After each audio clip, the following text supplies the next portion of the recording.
Ay, naku, anong liit na donut? Oh, grabe. At may normal na donut ako. Magugulat kayo? Meron akong malaking donut. Wow! Paano mo kinain yan? Oh, Magsisimula na ako. Hindi ako masyadong sinuwerte, pero masarap pa rin. Tapos na ako. Ted, ikaw naman. Siyempre. Donuts. Tingnan mo ang kaya kong gawin. Oh, tapos na ako. Annie, ikaw naman. Oh, syempre. Saan ako magsisimula? Ang bigat ng donut na ito. Oo, may naisip ako. Meron akong pulbos.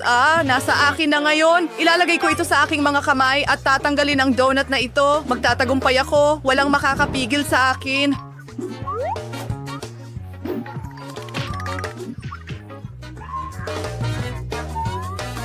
Sige na, Annie. Naniniwala kami sa'yo. Oh, hindi! Hindi isang paru-paro! Oh, nahuhulog ako. Iligtas mo ako. Oh, ayos ka lang ba? Oh, ayos lang ako. Ano ito? May maliit na naman ako. At mayroon akong normal na marshmallow. At mayroon akong malaking marshmallow. Gusto ko na itong kainin. Nancy, magsisimula ka ba? Oo, syempre gagawin ko. Oh, may naisip ako, isang maliit na kusina para sa maliit na marshmallow. Ngayon, lulutuin ko ito mismo sa kalan. Kailangan na lang maghintay.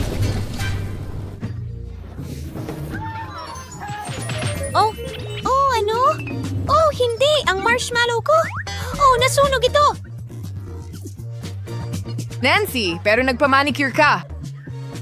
Sige, kakainin ko ito, itong sunog. Nako, ang sama ng amoy ng sunog. O, tigilan mo na ang pagtawa. Sige, Ted. Annie, ikaw. Walang problema. Mayroon akong karaniwang marshmallow. Ilalagay ko ito sa isang skewer at paiinitin ng kaunti. Pagkatapos ay magkakaroon ako ng napakasarap na marshmallow. Handa na. Subukan natin ito. Ang sarap. Ngayon, lumipat na tayo kay Ted. Oh, salamat, Ann. I-brown natin itong marshmallow. Hindi sapat ang apoy na ito. Oh, magandang ideya. Isang segundo, mga babae. Bumalik ako na may flamethrower. Ngayon, susubukan kong iprito ito.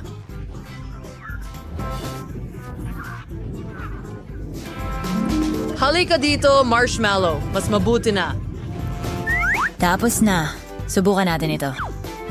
Napakasarap nito! Ang galing, mga babae! Huwag kayong magselos! Siguradong suswertihin kayo sa susunod! Oh!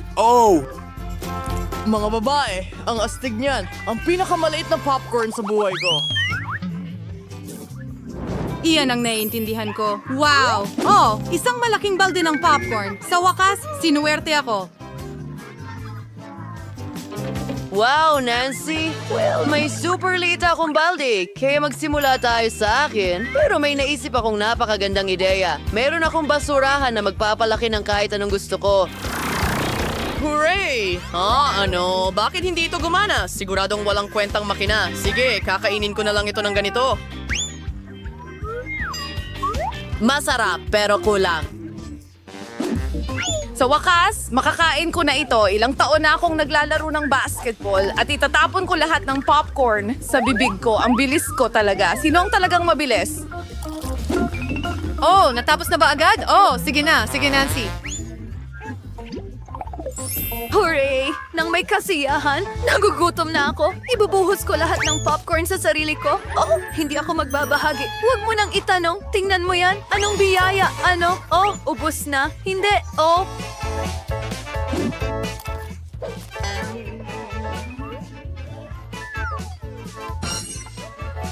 Nancy, buhay ka pa ba? Oh, hindi ako makalabas! Oh, kailangan niya ng tulong. At may dala akong makakatulong sa atin. Isang kutsilyo. Gagamitin natin ito para palayain si Nancy. Oh, naririnig ko ang tunog ng kalayaan. Huray! Salamat, tatay. At ano ito? Hindi ko alam kung sapat na ito para sa almusal. Well, ang pinakamalaking burger at nasa akin ito. Oh, malas ako. Sige, kakainin ko ito. Pero paano? Oh, isang ideya. Mayroon akong mga kahoy na patpat. Alam mo ba kung para saan? Sasabihin ko sa iyo ang lahat ngayon. Kailangan ko ng pakete ng Kinder, isang goma, at mga patpat na kahoy. Oo. Ngayon, kailangan nating ilagay ang burger dito. Pagkatapos, tumakbo. Ang mahalaga ay mahuli ito sa tamang oras. Nahuli ko na. Huray! Nahuli ko na. Maliit, pero napakasarap. Nancy, ikaw naman. Siyempre, sobrang gutom na ako. Kakainin ko itong burger ng sobrang bilis ngayon. Ang sarap nito, mga kaibigan.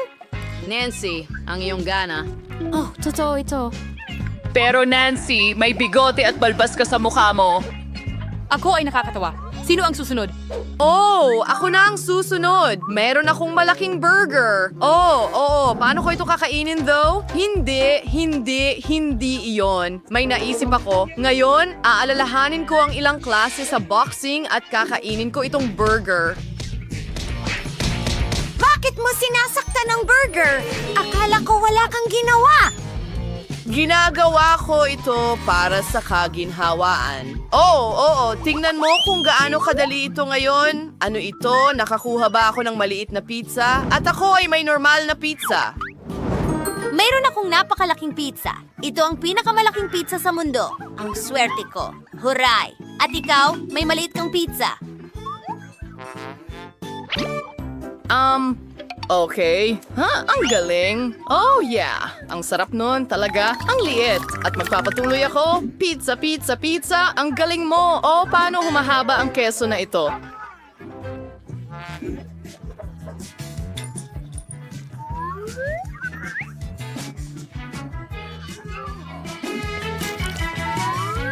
Tumutulo ang laway ko pero masarap pa rin. Kakain ako ng pizza habang buhay. Oh. Tama na. Ibalik mo, Annie. Siyempre, kainin mo. Oo, naiinggit ka. May naisip ako. Pagsasama-samahin ko lahat ng piraso para makain ko ang buong pizza ng sabay-sabay. O mas masarap pala ito sa ganitong paraan. Kadiri, Ted. Nancy, simulan mo. Oo, nagsisimula na ako. Kumain siya ng napakasarap kaya gusto ko rin. Oo, ang sarap. Sobrang saya ko. Hindi ako makapigil. Naku, Nancy, ayos ka lang ba? Ayos lang ako. Napagtanto ko lang na talagang tagahanga ako ng pizza. Oo, natatakpan ako ng pepperoni. Hindi dapat masayang ang mga ito. Nancy, buntis ka ba sa pizza? Ano ang pinagtatawanan mo? Ang tiyan ko. Ani, tulungan mo ako. Susubukan ko, pero hindi ako nangangako ng kahit ano. Tara, mag-jogging tayo. Oh, Nancy. Mayroon akong pampasigla para sa'yo, pizza. Halika na, Nancy. Gusto mo ba ito? Tumalon. Abutin mo tong piraso. Habulin mo. Tumakbo para sa pizza. Halika na. Oh, tingnan mo ako. Nancy, perfecto ka. Salamat, tatay. Alam ko na rin. Magaling ka rin. Nagustuhan mo ba ang... Jill, anong gagawin mo? Gagawin kong perfecto ang kotse kung maganda na.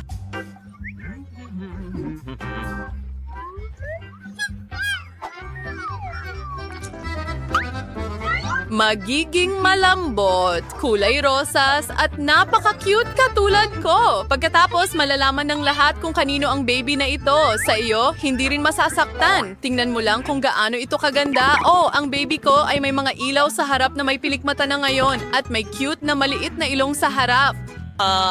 Malaking bagay. Masyado na itong pambabae ngayon. Kailangan kong mag-isip ng iba. Tama. Bakit hindi mag-order ng lahat ng kailangan mo online? Kaibigan ko. Dumating na ang lahat. Salamat. Gusto mo bang palamutian ang kotse mo? Idedekorasyon ko ito para siguradong maramdaman ni Jill na bumalik mula kay Andy. Sa simula, pipinturahan ko ang kotse ng itim na pintura. Tingnan mo kung gaano kabangis ang itsura nito. Pero hindi lang iyon.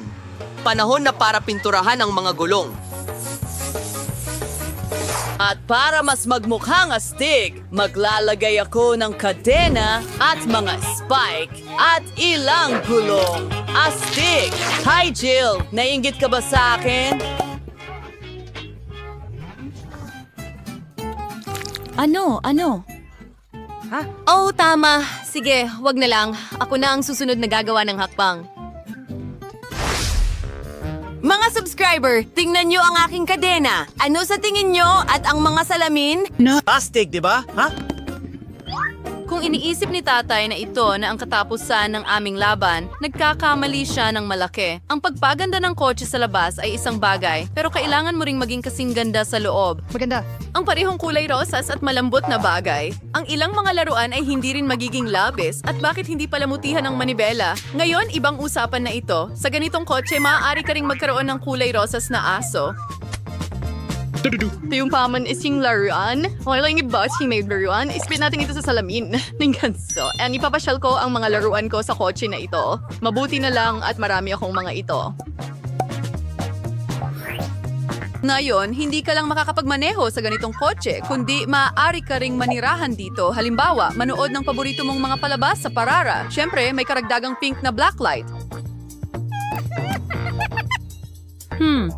Tama. Nakalimutan ko ng lubos ang loob ng kotse. Pero ayos lang yon. Mayroon akong ilang bagay na maaari kong gamitin para palamutian din ang loob ng kotse. Ganun ba? Well, ang astig ng damit ko. At bakit nga ba dapat ako lang ang magdamit ng astig? Kaya rin ang mga upuan ko. Oh, astig. Ang galing. Halimbawa, ang mga bungo sa harness at manibela ay magiging napakaastig. At sa pangkalahatan, mas maraming bungo, mas astig. Ang paborito kong gitara. Hindi ako umaalis ng bahay nang wala ito. At ilang iba pang detalye. Isang bungo. Hayaan silang nandyan kahit saan. Oh, well, astig ako. Wow! Naiinggit ka? Mga babae, tingnan ninyo ito. Ang laki ng gintong burger. Ang sarap! Siguradong napakasarap nito. Sandali lang. Gutom ka rin ba? Kaya isang pindot lang at dadalhin na sa atin ang parehong masarap na mga burger. Sinabi ko sa'yo, tingnan mo kung gaano ito kabilis. Salamat, mga babae, ayusin ang mga pagkain. Bon appetit sa lahat. Oh, ang sarap nito. Kulong! Mga kaibigan, hindi ko gusto ang truck! Ano? Nagpasya ang mga babae na magtanghalian? Hindi ba tayo mas magaling? Okay, mga kaibigan, kalma lang. Ngayon ay mag-aayos tayo ng masarap na tanghalian sa loob ng ilang minuto. Tutulungan ako ng aking kagandahan dito. Kailangan mo lang buksan ang bumper at isabit ang grill dito. Ang kotse ay mas makakapag-init kaysa sa anumang grill. Wow! Astig! Nagdala lang ako ng mga sausage at hotdog buns. Ngayon, magluluto tayo ng pinakamasarap na hotdog sa buhay mo sa walang oras.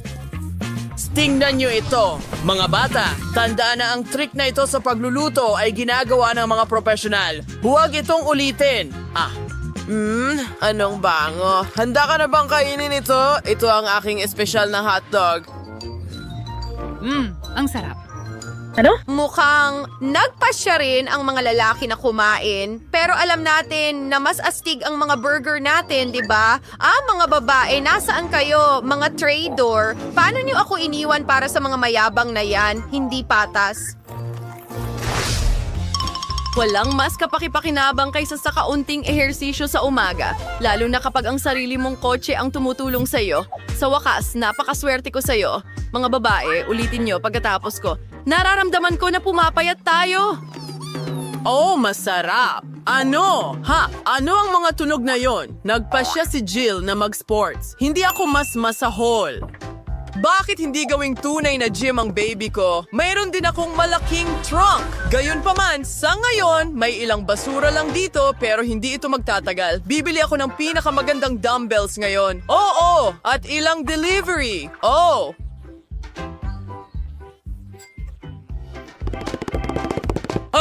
Kunin mo ang iyong delivery. Oh, wow! Mabigat ito. Dahil ang mga ito ay dumbbells at para ito sa mga normal na lalaki. Oh, okay. Hindi lang ako handa. Oh, salamat kaibigan. Walang anuman. Siguradong magiging fit ako para sa taginit. At magsisimula na ako ngayon. Oh, Mga kaibigan, sumama kayo sa akin. Kunin ang mga dumbbell. Mag-ehersisyo tayo at magkakaroon ng maraming atensyon mula sa mga babae. Oh! Tara na! Gawin natin ito! Gawin pa natin! Walang sobrang daming kalamnan. Nararamdaman kong lumalakas ako. Oh.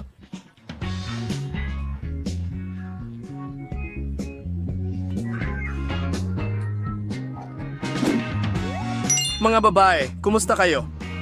Sige, punta na tayo agad sa mga magagandang ito. Kamusta? Ang astig nila. Tingnan mo yan. Mga babae, nasan kayo? Tumakas na naman ba kayo sa akin? Mukhang wala na talaga akong mga kaibigan. Hindi ako iiwan ng kotse ko. Jill, mag-isa rin ako. Hoy. Pakinggan mo, bakit hindi tayo mag-ehersisyo ng magkasama? Bakit lagi tayong nag-aaway?